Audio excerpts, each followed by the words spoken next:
Starting with the talk, I think if there's something you might have noticed amongst all the speakers that we heard today, whether it was the people sitting in this room or the ones who were on the recording talk, with all of them, there's one very, very important and common thing.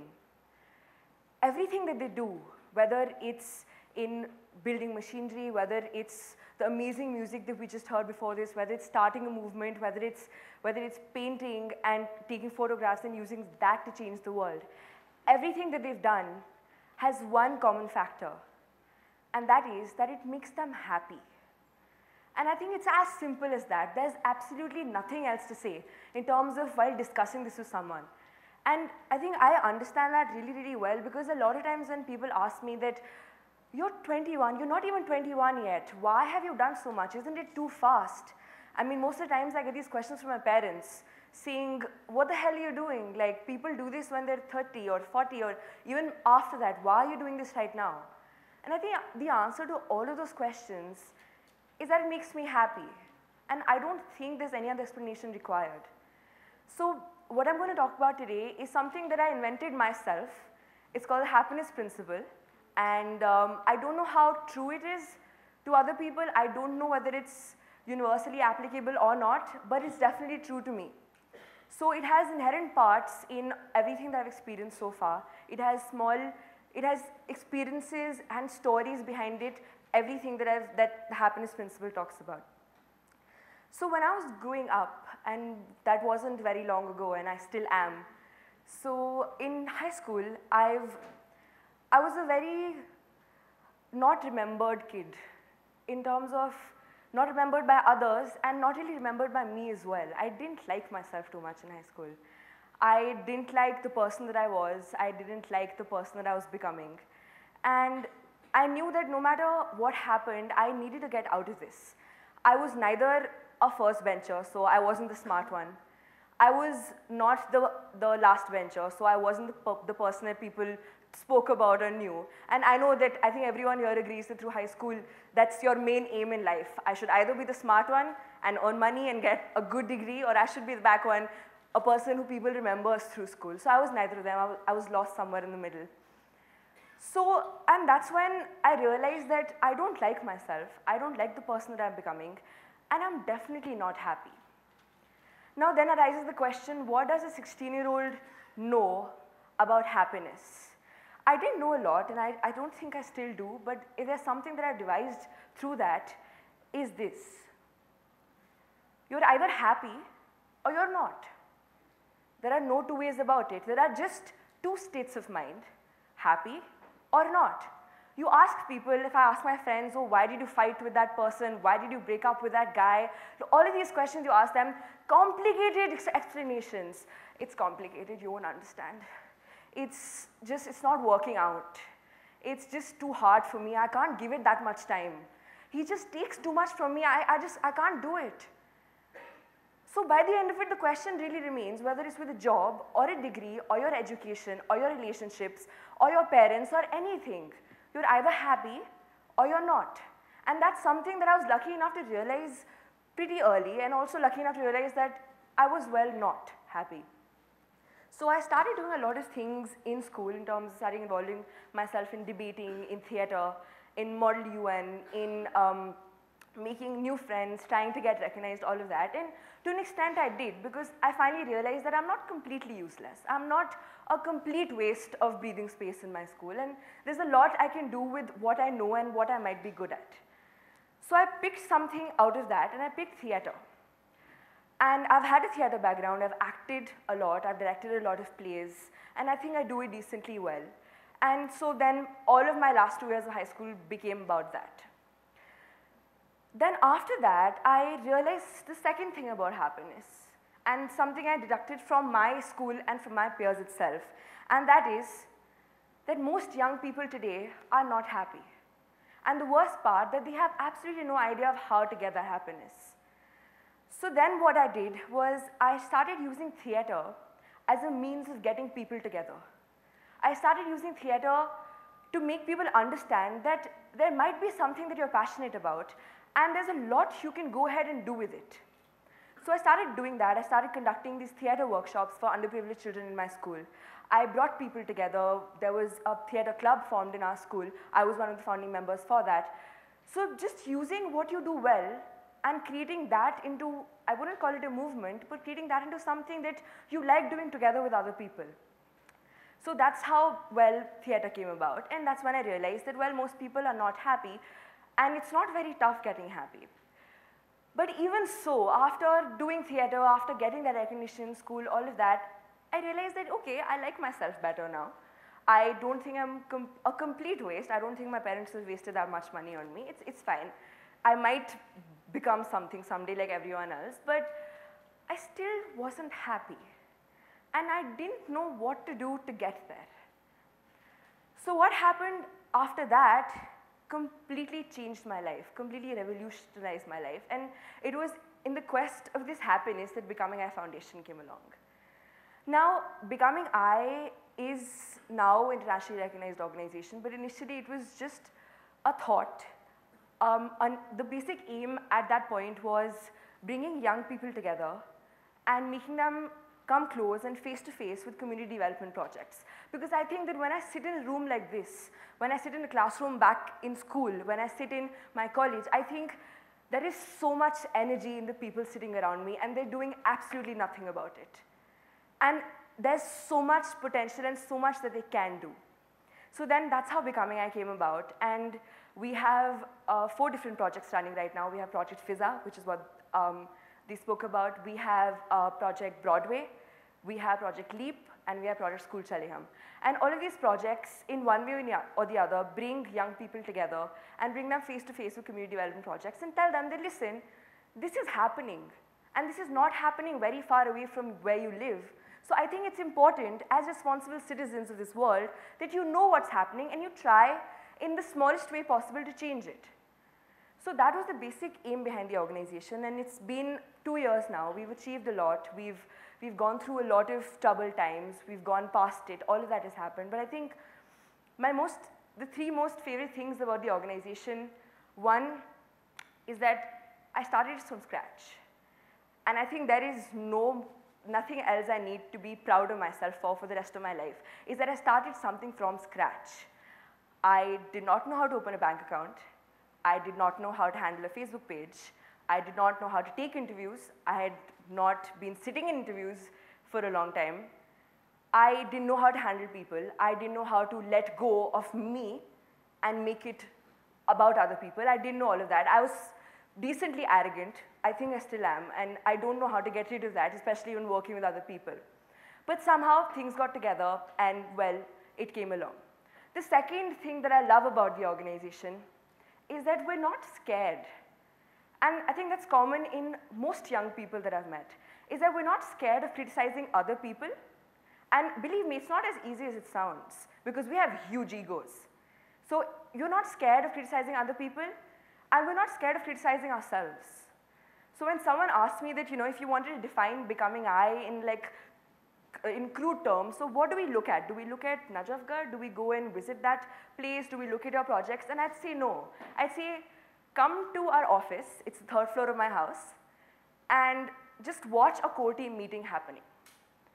People are screaming, people are shouting right, left, and center, people not understanding what other people are saying. I'm saying, this is going to be our next project, this is the model we're going to use. 4 people are saying, no, shut up, you don't know anything. And it's just insane how so many ideas and such discussion can happen amongst just, say, about 15 young people who, well, adults think that they don't know much about, but, well, we kind of do. So just sitting there and being a part of something like that is so energizing. And this phrase that I use a lot with the organization is that one meeting, it wakes your brain up. It wakes your brain up like anything. So I'd say that was my second favorite thing, definitely. And my third and my most favorite thing about Becoming I is the people that I work with. Whether it's the people in the community, whether it's the people that I have the opportunity of working with in terms of the volunteers and the core team members, whether it's the people that I go out and meet in situations like this, whether it's you guys, I think it's absolutely brilliant. And I think something that I've learned from this is that every individual person has a story. And I think that has sort of become my aim in life now, is to recognize those stories and just find out, what is this person made of? Why does that person behave like this? How does their mind work? And that's where I think I come to this third principle of my principle of happiness, my personal principle, that people make me happy. And more than that, people and their stories make me happy. So that's again something that I've tried to do along as I've gone, is meet as many people as I can. And that sort of made me an extrovert. Like, I would go, and I think that's something that everyone should do, especially in events like this, is to go and like just look at the next person and be like, hi, my name is Tanvi, what's yours? And hi, my name is Tanvi, this is what I do, what do you do? And I think there's absolutely no shyness in that, and at least most of the time, some people have thought I was creepy, but the others have appreciated it and responded. So I think that's, again, something that really, really makes me happy. Now, with Becoming I, like I said, I've had the opportunity of working with a lot of people, and especially the communities that we work in, a lot of young kids. I used to hate young kids before this. I used to hate little children. I used to hate the way they sounded. I used to hate the way that they're sitting in my aeroplane and they're not letting me sleep, and all of that. And especially I used to hate young girls. I used to hate little baby girls and their squeaky voices. I just couldn't handle them. But I think once working in the community and meeting all of these people and just talking to them and interacting with them has made me fall in love with them, and there's nothing better I could do with my Saturdays than visit this community. So that's one photograph of one of the group of people that we work with. That's another one who I don't detest anymore, by the way. So I think, again, it has given me the opportunity of expressing love in a very different way. What connection do I have with them? Absolutely nothing. But yet, I want to go back every week. And oh, by the way, one of these people is this little boy who I'm going to adopt, for sure, because he reminds me of me every day of my life. I meet him and I talk to him and I'm just like, oh my God, this guy is me. He is going to grow up and become exactly like me. And this is him. And his name is Gaurav, and he's the cutest little thing. He loves food just like I do. He steals food just like I do. It's fabulous, the kind of experiences you get with these people. So that's the kids that we work with. Then, like they mentioned before, Project Fiza is our primary project and something that we've been concentrating a lot on. And basically, Project Fiza works in this community of victims of sex trafficking. And we work in this village near New Delhi called Najafgarh. And we work with 3 factions of society. One is the women who are already involved in prostitution. Second is the teenage girls. And the third is the children. And we're trying our level best to create workshops and to create programs for them so that they can get out of this cycle and not follow the footsteps of their mothers and sisters.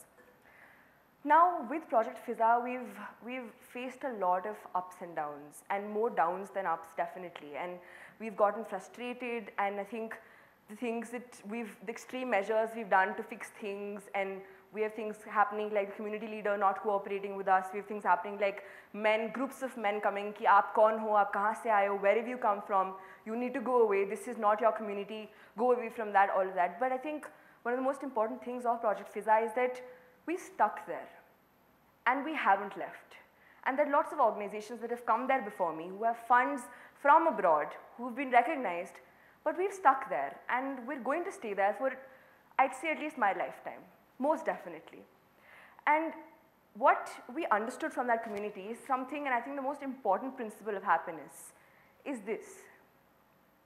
Sometimes, for an oppressed community, happiness becomes the most important thing. So it doesn't matter whether you're seeing change in front of you every day you go. It doesn't matter if revolutions aren't happening right in front of your eyes. What matters is that the people that you're working with want to see you again, and you're making them happy, because then you're taking them out of a part of their life that they didn't know there was an escape route at all. So you're giving them that, essentially.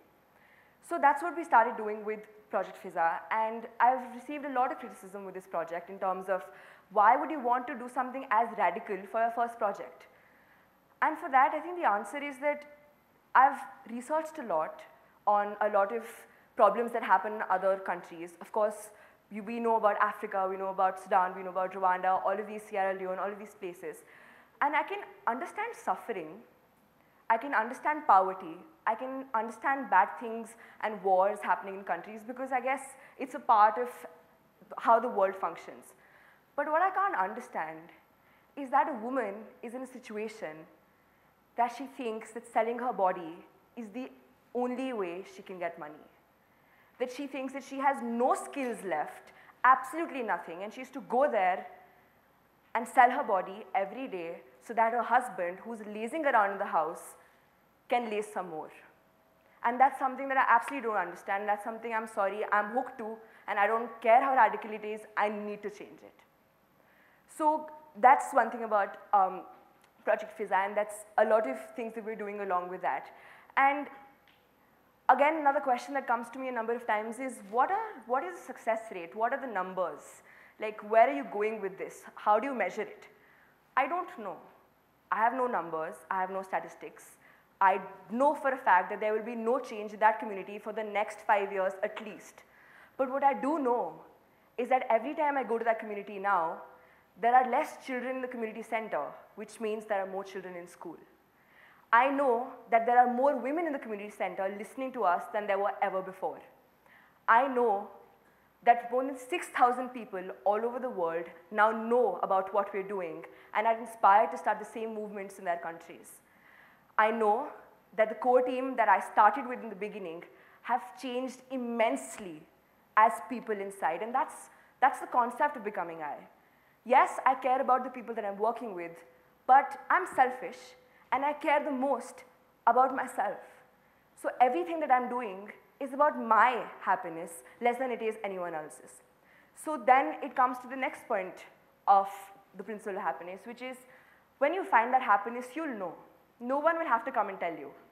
And I think that's something that I've found myself, definitely. So again, these are one of the girls that we work with. Her name is Tanya, and she loves to paint, and she loves to draw, and she loves the rain, and she loves Diwali. And this is Chanda, and she's a bit older, and now she just got married about 6 months ago, which is, again, shocking because I think she's about 16 years of age. So another stories attached to that. And when I look at these women, I look at myself, there's not much difference in terms of what we want to achieve and the kind of people that we are. But what's different is that I'm standing here talking to you guys about it, and they're there, and Tanya might not be going to school tomorrow because her brothers are at home, and Chanda just got married and might be sent to sell her body in the next 2 years. And that essentially is the difference. The last thing I'm going to say about finding your happiness is that just imagine this one picture in your head, and whenever you think about happiness, that makes you say, this is the happiest I've felt in a really, really long time. And that brings me to the last principle of happiness. This is what makes me happy. This is what makes me the happiest person in the world. This is my picture. And I hope that you guys find yours, because I think it really is the most important thing. No matter what you want to achieve, no matter how differently you want to do it, you need to find that happiness. I found mine, and I hope that you found yours. Thank you.